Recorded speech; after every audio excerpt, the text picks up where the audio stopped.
Rate और enzyme दोनों unlimited हैं तो क्या होगा, रेट ऑफ रिएक्शन इंक्रीज करेगा और इंक्रीज ही रहेगा क्योंकि दोनों जो अवेलेबल है तो कोई मसला ही नहीं है। अगर आप इसका ग्राफ बनाते हैं तो ग्राफ कैसे बनेगा, ग्राफ कुछ ऐसे बनेगा, आप यहां पे ले लें सबस्ट्रेट कंसंट्रेशन, यहाँ पे ले वेलोसिटी यानी स्पीड ऑफ एंजाइम रिएक्शन, तो ये इस तरह स्ट्रेट इंक्रीज करेगी, ये इसका जो है वो हमारे पास बन गया ग्राफ। ठीक है, ये पहला पॉइंट है। अगर हम इस तरह कहते हैं कि अगर सबस्ट्रेट लिमिटेड है, या आप इस तरह कर लें एंजाइम को कर दें लिमिटेड, पहला केस है, and substrate is available, substrate available है, उस केस में ग्राफ क्या होगा, उस केस में हम कहते हैं कि पहले स्पीड इंक्रीज करेगी, उसके बाद स्पीड क्या हो जाएगी, उसके बाद हो जाएगी कांस्टेंट। इसको भी हम जरा ग्राफ में लिख लेते हैं, इसको जरा ग्राफ में हम पोर्ट्रे कर लेते हैं। इसका ग्राफ ये बनेगा कि ये आपके पास है अपना y एक्सिस, ये है x एक्सिस। x एक्सिस पे आप ले लें सबस्ट्रेट कंसंट्रेशन और y पे क्या ले लें आप, वेलोसिटी ऑफ रिएक्शन या स्पीड ऑफ रिएक्शन। शुरू के अंदर क्योंकि एंजाइम लिमिटेड है, जब तक एंजाइम खत्म नहीं ना होता तब तक क्या होगा, आप सबस्ट्रेट ऐड करते जाएं, स्पीड बढ़ेगी, यानी यहां से लेकर तक क्या है, स्पीड बढ़ेगी। ये वो पॉइंट है जहां पे एंजाइम और सबस्ट्रेट क्या हो गए हैं, इक्वल हो गए हैं। Now this point is termed as saturation point, saturation of active site। तो saturation point के ऊपर हम ये कहते हैं कि सबस्ट्रेट तो अवेलेबल है बट एंजाइम की एक्टिव साइट ही खाली नहीं है। मसलन अगर आपके पास एंजाइम की 1000 एक्टिव साइट है तो 1000 सारी फिल हो गई हैं, अब क्या होगा, रेट कांस्टेंट, दो सबस्ट्रेट उतरेंगे दो ही जुड़ जाएंगे, तो एज ए रिजल्ट स्पीड क्या हो जाएगी, कांस्टेंट। आप ये कह सकते हो कि अगर हम दूसरे फैक्टर को कांस्टेंट कर देते हैं, लिमिटेड कर देते हैं और पहले वाले को बढ़ाते हैं तो स्पीड क्या होगी, पहले इंक्रीज करेगी बाद में कांस्टेंट हो जाएगी। अगर दोनों अवेलेबल है, मैंने उसका भी ग्राफ बना दिया है, अगर दोनों अवेलेबल है तो स्पीड बढ़ेगी, लेकिन ये ग्राफ पॉसिबल नहीं है। कभी भी ऐसा नहीं होता कि सबस्ट्रेट भी हमारी बॉडी में हर वक्त अवेलेबल और एंजाइम भी हर वक्त अवेलेबल, ये मरने के बाद होगा। आपके एंजाइम पता है मरने के बाद क्या होगा, सारी बॉडी खत्म हो जाएगी। क्यों, क्योंकि हर चीज सबस्ट्रेट बन गई तो ये ग्राफ फिर एप्लीकेबल होगा। लेकिन अगर हम नॉर्मल कंडीशन की बात करते हैं बॉडी के अंदर, तो बॉडी में सबस्ट्रेट जो है वो ज्यादा होता है लेकिन एंजाइम को हमने लिमिट किया होता है। ये है हमारे पास पहला केस जो कि हमने बात की है सबस्ट्रेट कंसंट्रेशन कि हमारी बॉडी के जो मोस्टली रिएक्शंस हैं वो एंजाइम कंट्रोल्ड होते हैं। मतलब हमारी बॉडी में जो चीज कम है वो एंजाइम और वही रिएक्शन कंट्रोल करेगी। अगर एंजाइम है तो रिएक्शन होगा, नहीं है तो नहीं होगा। सबस्ट्रेट तो हर वक्त ही अवेलेबल होता है। अच्छा, एक और चीज के इसका हम ग्राफ बनाते हैं, पहले वही लिख लेते हैं हम कि अगर सबस्ट्रेट और एंजाइम दोनों अनलिमिटेड हैं, अगर दोनों अनलिमिटेड हैं तो स्पीड ऑफ रिएक्शन क्या करेगी, इंक्रीज ही करेगी जब तक दोनों में से कोई एक कम नहीं होता। अगर हम इस केस में उल्टा कर दें, हमने एंजाइम को कर दिया अनलिमिटेड और हमने सबस्ट्रेट को कर दिया लिमिटेड, तो शुरू में क्या होगा, पहले तो स्पीड इंक्रीज करेगी, ठीक है, और उसके बाद रिएक्शन क्या हो जाएगा, पहले स्पीड कांस्टेंट हो जाएगी और उसके बाद रिएक्शन क्या हो जाएगा, स्टॉप हो जाएगा। मतलब फर्ज करें कि हमारे पास सबस्ट्रेट है लिमिटेड, इसका ग्राफ बना लो, y axis x axis, y पे क्या ले लो, वेलोसिटी यानी स्पीड, यहां पे क्या ले लो, एंजाइम। आपके पास क्या है जी, आप सबस्ट्रेट को बढ़ा रहे हैं, ठीक है, और एंजाइम को भी ऐड कर रहे हैं। तो जब तक सबस्ट्रेट जो है वो पूरे का, लेट्स सपोज हमारे पास सबस्ट्रेट है 1000 मॉलिक्यूल, एंजाइम बहुत ज्यादा है, तो जब तक वो 1000 मॉलिक्यूल ऑक्यूपाई नहीं होंगे, तब यानी जब तक सैचुरेशन नहीं होगी ना, तब तक रिएक्शन की स्पीड बढ़ेगी। ठीक है। उसके बाद क्या होगा, उसके बाद सारा एंजाइम ऑक्यूपाई हो गया, जब सारा सबस्ट्रेट ऑक्यूपाई हो गया, स्पीड कुछ देर के लिए कांस्टेंट होगी और बाद में रिएक्शन क्या करेगा, जब कंप्लीट हो जाएगा तो वो क्या करेगा, स्टॉप। देखिए आप इसको इस तरह अंडरस्टैंड कर लें कि हमारे पास एक क्लास है, इसके अंदर जो है वो 100 चेयर पड़ी हुई है। अब ये 100 चेयर क्या है, ये सबस्ट्रेट है, बाहर से लोग आ रहे हैं, वो एंजाइम है। एंजाइम बहुत ज्यादा है, तो जैसे जैसे लोग आएंगे सबस्ट्रेट मिल जाएगा, जब सारी चेयर्स फिल हो जाएंगी उसके बाद आपके पास लोग तो यानी एंजाइम तो अवेलेबल है, लेकिन जो है वो कोई भी सबस्ट्रेट अवेलेबल नहीं होगा। तो जब वो सैचुरेशन हो जाएगी उसके बाद स्पीड कांस्टेंट हो जाएगी और उसके फौरन बाद रिएक्शन क्या कर जाएगा, स्टॉप कर जाएगा। मैं आपको चारों फैक्टर का कैसे बता देता हूं। हमारी बॉडी में ऑप्टिमम टेम्परेचर कितना होता है, 37, वो हमें चाहिए। पीएच की बात करते हो तो हमारी बॉडी के अंदर 7 से 8 पीएच जो होती है ना, वो बड़ी सूटेबल होती है। हमारे अक्सर रिएक्शन 7 से 8 पीएच पे होते हैं। ओके, उसके बाद ये दोनों जो है हम चाहते हैं, हमारी ये डिमांड होती है, बॉडी चाहती है एंजाइम कम रहे, ठीक है, और उसी से रिएक्शन को चलाया जाए। ये तो नहीं कि हम आपकी सारी बॉडी में जहां मर्जी जो है वो रिएक्शन होने लग जाए, कि कंट्रोल किए जाते हैं, एंजाइम कंसंट्रेशन ज्यादा मैटर करती है। इसके बाद एक टॉपिक और रह गया छोटा सा, वो है हमारे पास इनहिबिटर्स। इनहिबिटर्स क्या होते हैं? अब एक बंदा जो है वो बेसिकली उसको वो कहता है जी मैंने जिंदा नहीं रहना, तो मैंने मरना है, तो वो जहर खा लेता है। ये जहर क्या है? जहर खा के मर गया। जहर या टॉक्सिन, वेनम्स इनहिबिटर होते हैं। एक्चुअली टॉक्सिन्स आर इनहिबिटर, ठीक है। वो करते क्या है, कैसे करते हैं, मैं अभी बात करता हूँ। इनहिबिटर्स क्या होते हैं? These are the chemicals that reduce और स्टॉप एंजाइम एक्शन। और वो प्रोसेस जिसके अंदर ये अब एंजाइम एक्टिविटी को इनहिबिट कर देते हैं, एंजाइम एक्टिविटी को ब्लॉक कर देते हैं, इसको हम कहते हैं एंजाइम इनहिबिशन। ये वो पूरा प्रोसेस है जिसके अंदर ये काम होगा, एंजाइम इनहिबिशन। अब इनहिबिटर जो होते हैं उसको क्लासिफाई करने के दो तरीके होते हैं। एक तो आप उसको स्ट्रक्चर की बेस पे क्लासिफाई कर सकते हैं, दूसरा आप उसको क्लासिफाई कर सकते हैं on the base of their working. अच्छा, एग्जांपल लिखते हैं पहले, फिर जरा टाइप्स की तरफ आते हैं। तो एग्जांपल में हम कहते हैं जी, लेट्स सपोज टॉक्सिन्स, सायानाइड, पेस्टिसाइड, इसके अलावा डिफरेंट एंटीबायोटिक्स होती हैं। चलिए अब जरा इसको हम ना क्लासिफाई करते हैं। हमारे पास जनरली इनहिबिटर दो तरह के होते हैं, एक होते हैं कॉम्पिटेटिव और दूसरे होते हैं non competitive. Competitive and non competitive. अच्छा, कॉम्पिटेटिव और इन दोनों में मेन फर्क क्या होता है? हम ये कहते हैं कॉम्पिटेटिव इनहिबिटर जो होता है, इट इज सेम या it have similarity with actual substrate. यानी जो एंजाइम का सबस्ट्रेट होता है ये उसके साथ थोड़ा बहुत क्या करता है, मैच करता है, सिमिलर, स्ट्रक्चरली सिमिलर होता है। Is different from substrate. जो एक्चुअल सबस्ट्रेट है ये उससे मैच नहीं करता।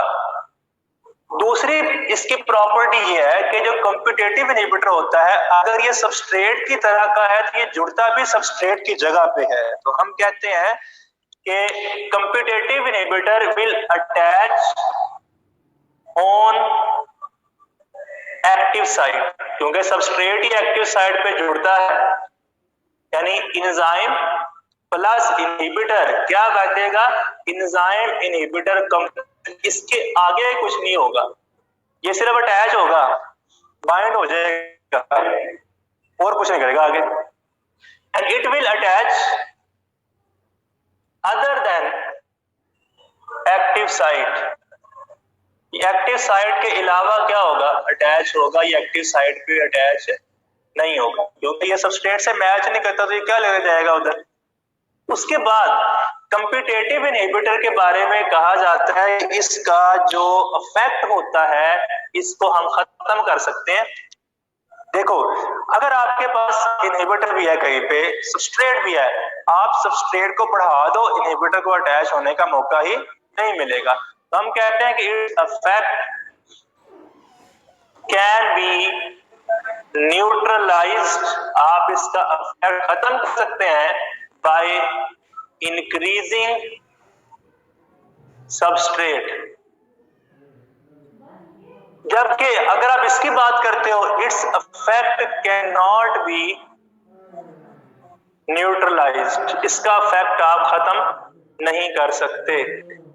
ये एंजाइम को समटाइम्स परमानेंटली डैमेज कर देते हैं। और ये फिर आगे दो तरह के होते हैं, एक होते हैं नॉन कम्पिटेटिव रिवर्सिबल और दूसरे होते हैं नॉन कम्पिटेटिव इरिवर्सिबल। अच्छा, अगर एक इनहिबिटर है, उसका स्ट्रक्चर सबस्ट्रेट से मैच नहीं करता और वो एंजाइम के साथ लूज लिंक बनाता है, उसको हम कहते हैं रिवर्सिबल। और अगर वो एंजाइम के साथ टाइट लिंक बनाता है तो उसको फिर हम क्या कहते हैं, irreversible inhibitor, reversible and irreversible.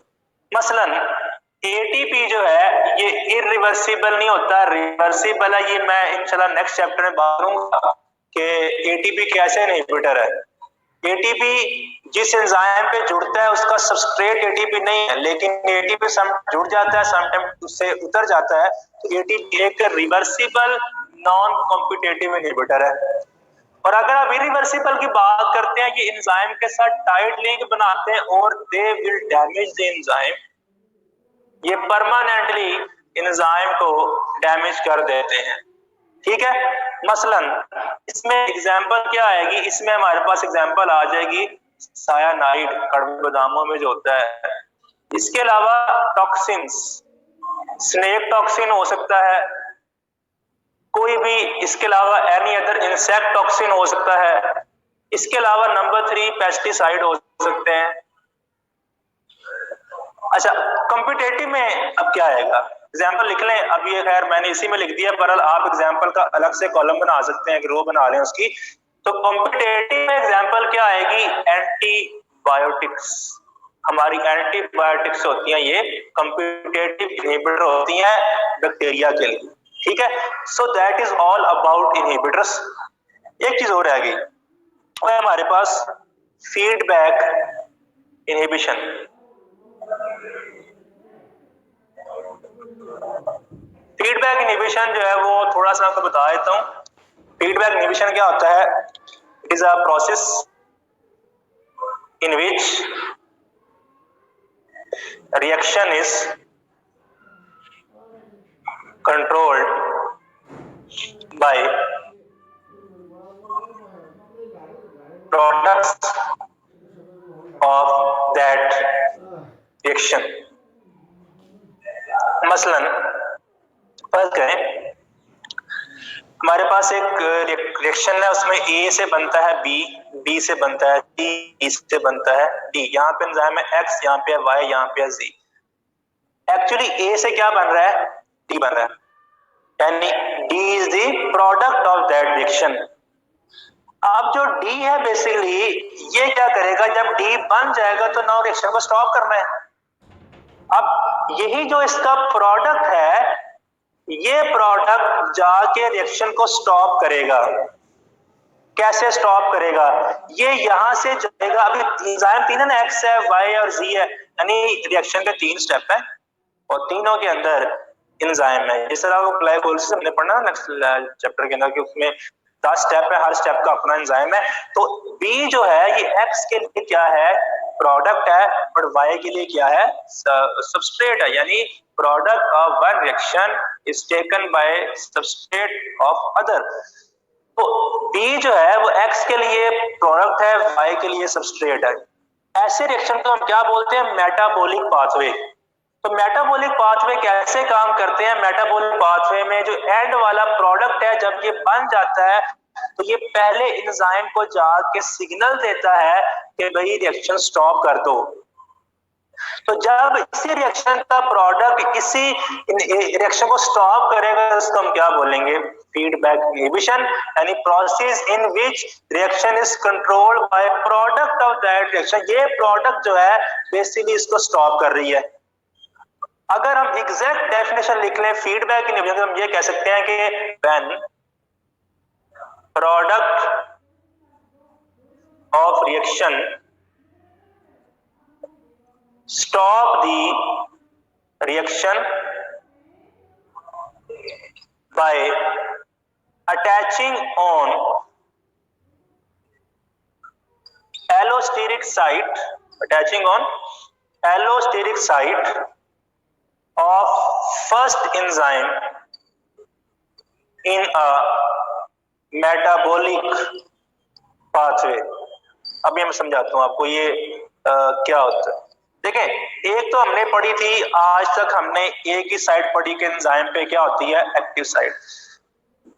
बाज एंजाइम के ऊपर जो कि मेटाबॉलिक पाथवे में काम करते हैं, उनके अंदर क्या होता है? एक एडिशनल साइट होती है। ये तो उनकी एक्टिव साइट है, इनके ऊपर एक स्पेशल किस्म की साइट होती है, that is called as allosteric site. Allosteric site क्या होती है? It is a regulatory site of enzyme. मैंने कल भी लेक्चर में कहा था कि फ्रेमवर्क के ऊपर ही होती है। अब क्या होगा?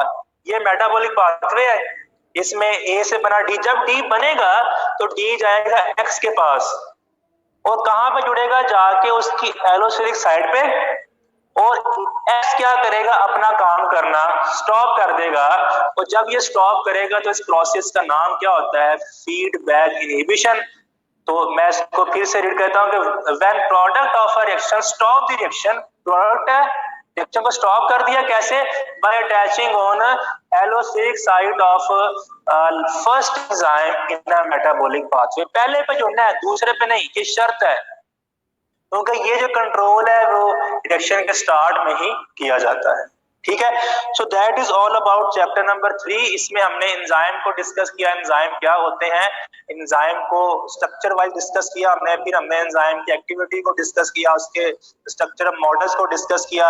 आज हमने जो बात की है वो एंजाइम के फैक्टर्स हैं जो इसके अफेक्ट कर रहे होते हैं, और एट द एंड हमने इनहिबिटर्स की बात की। तो हमारी बॉडी में इनहिबिटर्स नेचुरली भी होते हैं, हमारी बॉडी में बहुत सारे इनहिबिटर्स हैं, ये ना समझें कि इनहिबिटर बाहर से हम खाते हैं, लेकिन हम जो डाइट इंटेक कर रहे हैं उस डाइट के अंदर क्या है? सम टाइम जो एंजाइम होते हैं उनके इनहिबिटर्स ऐड होते हैं। अभी हम थोड़ी सी बात करेंगे about chapter number 4।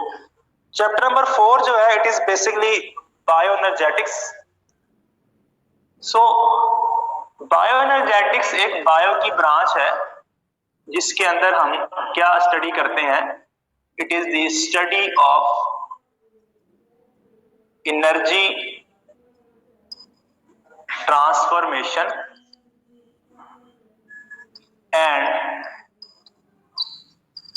Energy relationships in living organism. अब ये जरा बात समझनी है, what is meant by energy transformation and relationship. देखें, हमारी बॉडी के अंदर एनर्जी बनती है, कैसे बनती है? आपने फूड खाई, उससे एनर्जी बनती है, फिर आप उसको यूज करते हैं। इसके अलावा हम कहते हैं प्लांट्स जो है उनके अंदर एनर्जी बनती है, कहां से? लाइट से। प्लांट्स पहले लाइट को यूज करते हैं और उस लाइट को यूज करके वो बनाते हैं केमिकल्स। सो हम ये कह सकते हैं कि एनिमल्स हो या प्लांट्स हो, वो एनर्जी को एक फॉर्म से दूसरी में कन्वर्ट कर रहे हैं। प्लांट्स ने क्या किया? लाइट एनर्जी को केमिकल एनर्जी में कन्वर्ट किया। हमने क्या किया? हमने एक फॉर्म की केमिकल एनर्जी को दूसरी में कन्वर्ट कर लिया। यानी लिविंग सिस्टम्स के अंदर एनर्जी क्या हो रही है? ट्रांसफॉर्म हो रही है। हमें जिस फॉर्म में एनर्जी चाहिए वैसे नहीं मिल रही, वी हैव टू चेंज। और एनर्जी का आपस में रिलेशन है कि एटीपी से ये एनर्जी बनेगी, ठीक है, लाइट से ये बनेगा, एनएडीपी से ये बनेगा। तो जितने भी एनर्जी से रिलेटेड चेंज है हमारी बॉडी में, जितने भी एनर्जी से रिलेटेड हमारी बॉडी के अंदर मैकेनिज्म है, वो हमने सारे, चाहे वो प्लांट की बात करें चाहे एनिमल्स की बात करें, को हमने इस ब्रांच के अंदर डिस्कस करने हैं। अच्छा, अब अगर हम समराइज कर लें इस पूरे के पूरे एक स्केच को, कि सबसे पहले हम कहते हैं कि जो एनर्जी है कहां से आती है? Sun. Sun is the source of energy for all life. Sun जो है, सनलाइट को कौन यूज करते हैं? प्लांट्स। प्लांट्स क्या परफॉर्म करेंगे? फोटोसिंथेसिस। तो फोटोसिंथेसिस के अंदर जो सनलाइट है उसको यूज किया जाएगा, और सनलाइट को यूज करने के बाद क्या बनेगा? एनर्जी। अब जो एनर्जी फोटोसिंथेसिस से बनी है, इस फोटोसिंथेसिस से बनने वाली एनर्जी को एक तो प्लांट अपने लिए यूज करेगा, प्लांट यूजेज होगा इसका, प्लांट यूज या प्लांट एक्टिविटीज के अंदर जो भी होती है उसकी, उसमें एनर्जी यूज हो जाएगी, नंबर वन। फिर प्लांट उसमें से कुछ एनर्जी को क्या कर लेगा? स्टोर कर लेगा। देखा ना, प्लांट ने फ्रूट बनाया, लीफ बनाया, अब वो क्या है? वो उसने बायोमास बनाया, एनर्जी को स्टोर किया है, और इसी प्लांट को जब कौन खा लेंगे? एनिमल्स। और एनिमल्स फिर क्या करेंगे? वो जो बायोमास जो है वो मिला है उसको प्लांट से, एनिमल क्या करेंगे? एनिमल उसके लिए करेंगे रेस्पिरेशन, और उस एनर्जी को यूज करेंगे। अच्छा, अब एक और चीज ये में रखनी है कि एनिमल ने तो एनर्जी को यूज किया, जो आपने खाना खाया, पहले वो डाइजेस्ट हुआ, और डाइजेस्ट होने के बाद उसके अंदर एटीपी बनेगा, और एटीपी को यूज करेंगे। तो एक्चुअली एनिमल एनर्जी को जो इनटेक करते हैं उसको यूज कैसे करते हैं? Via respiration. और अगर आप बात करते हो इसकी अपना प्लांट्स की, कि प्लांट्स की एक्टिविटी में एनर्जी कैसे यूज हो रही है, तो प्लांट भी क्या करते हैं? रेस्पिरेशन से एनर्जी को यूज करते हैं। तो अब यहां पे हम ये कह सकते हैं कि कोई भी ऑर्गेनिज्म, चाहे प्लांट है चाहे एनिमल है, तो कोई भी ऑर्गेनिज्म सनलाइट से डायरेक्टली एनर्जी को बना के यूज नहीं कर सकता। प्लांट ने यूज तो किया है, लेकिन उसने अपनी बॉडी में किस तरह यूज किया है? रेस्पिरेशन से। यानी प्लांट भी क्या करेगा? ग्लाइकोलिसिस करेगा, क्रेब्स साइकिल करेगा, तब एनर्जी को यूज करेगा। एनिमल भी ऐसे करेगा। फर्क क्या है कि एनिमल को जो एनर्जी मिली है, जिसको वो ग्लाइकोलिसिस में यूज कर रहा है, वो उसने किसी भी प्लांट से बोरो किया है, जबकि प्लांट जो रेस्पिरेशन में फ्यूल यूज करता है वो उसका अपना बनाया हुआ होता है। ठीक है, तो हम स्टार्ट करेंगे इसको फोटोसिंथेसिस से। नाउ फोटोसिंथेसिस क्या होती है? फोटोसिंथेसिस ये एक तो सिंपल सी बात है, इसकी सिंपल डेफिनेशन है कि it is a process in which plant produce their own food. ये बात सिंपल है। फिर हम कहते हैं कि ऑटोट्रॉफ्स है, वो अपनी फूड जिस प्रोसेस से बनाते हैं उसको हम क्या कहते हैं? फोटोसिंथेसिस। एक्सप्लेन करते हैं, it is a process in which plant produce their food by using poor energy inorganic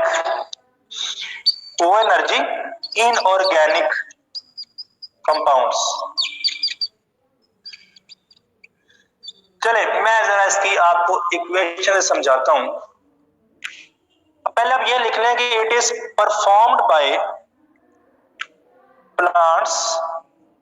plants करेंगे इसको, एल्गी करेगी, और कौन परफॉर्म करेगा? बैक्टीरिया।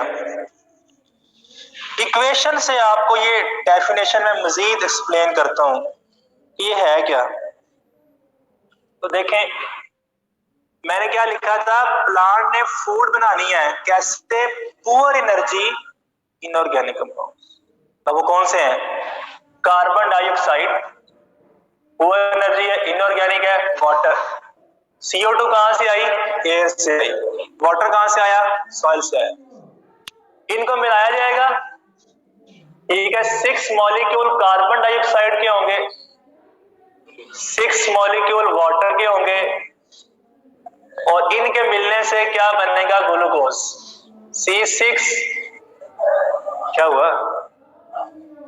C6H12O6 और साथ में क्या बनेगा? 6 मॉलिक्यूल ऑफ ऑक्सीजन।